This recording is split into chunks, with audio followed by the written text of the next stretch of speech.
Hey everybody, Pepper for the Ages coming at you. How you doing tonight?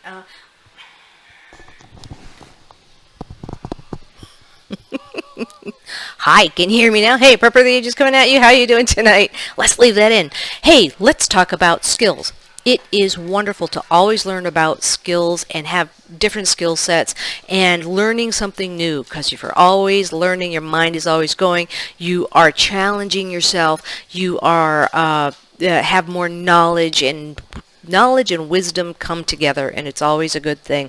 There are three ways that you can learn. There's three different kinds of ways to learn, and and people have their strengths and their weaknesses, and it's but no matter how you learn it, it's always a good thing. First way to learn is by observing somebody else do it, somebody showing you how to do that.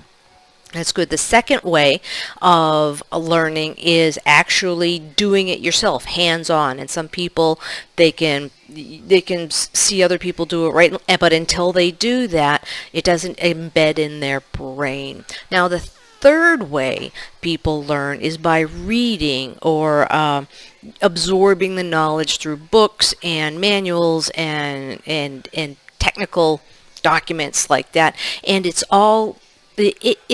there's no bad way to learn. I know some people, you have seminars and you have to adapt one way or another, or use your brain to figure out the best way for you to absorb the knowledge. So it's not a bad thing to learn. I know some people get burned out after a while. They're learning and learning constantly. And I understand the burnout is doing, it just does, it's just bad. But yeah, if you have the time, if you have the inclination, yeah, just learning is always good.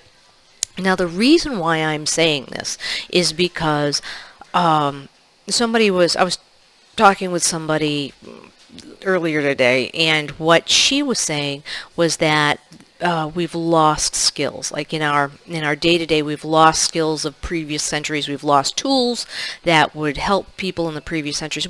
We don't even know what tools that were, the knowledge of the tools that were lost over time that helped people, say, that didn't have any power. They didn't have any electricity. They didn't have any power, so they did this via X, or they knew how to build a windmill so they could grind the grain, or do the windmill so that they could pump the water out of the dike.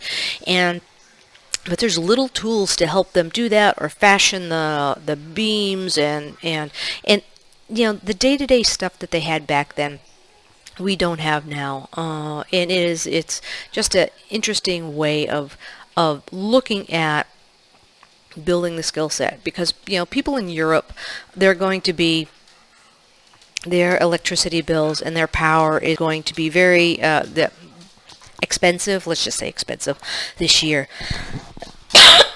Pardon me.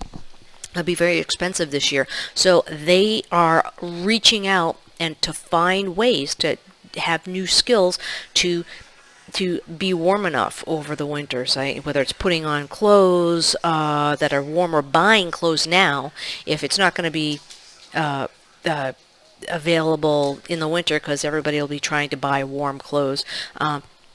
Trying to pre-plan, buy new clothes now. How are you going to heat the house? How are you going to keep warm if you can't keep the house warm? And that's just going to snowball. And they're looking for those skills. Well, people in previous centuries had those skill sets. They had sleeping cabinets, which is a bed that was totally enclosed, and they had a little, they had a little slide to slide open the sides so they could get out, and that's stuff that they had in previous centuries. Or, the old four-poster beds where people hung fabric. They hung fabric over in on all sides to keep in the heat. It's kind of like an ancient type of tent, and so bringing that forward, some people might want to put a tent on top of their bed, like if they have a queen bed or whatnot, put a small tent so they could keep in that body heat overnight. And little things like that to either figure out why they did something and adapt, so you could use the skill set to adapt it. Okay, what is the purpose?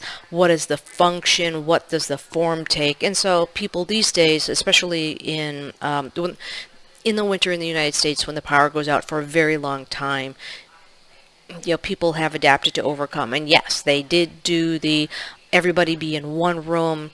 There would be a family tent or something that everybody could crawl under to use their body heat to keep the family warm. How to melt snow to make water, because people in Texas, when the pipes froze, they didn't have water.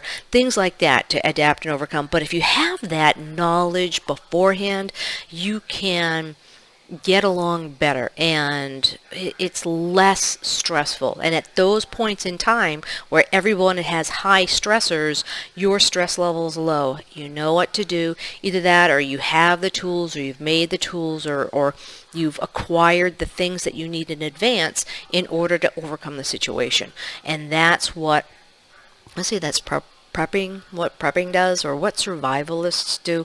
They figure out what needs to happen, and they gather the tools, or make the tools, or just prep for the sequence of events to happen that they can handle. And that just brings the stress down, normalizes the situation, at least on either the individual side or the family side, or the people that they choose to bring in and help. So, but yes, learning new skills is good. It's never a bad thing. But okay. All right, so there's your pep talk, pep talk. I don't know. Okay. All right, I hope this finds you well. I'll jump off my high horse. Okay. All right. Hey, hopefully you have a good one. Hey, if you liked it, please hit the like button. Please subscribe for more tips, tricks, and general me talking about prepping and survivalist and just homesteading stuff. Okay. All right. Hope this finds you well. Take care. Bye.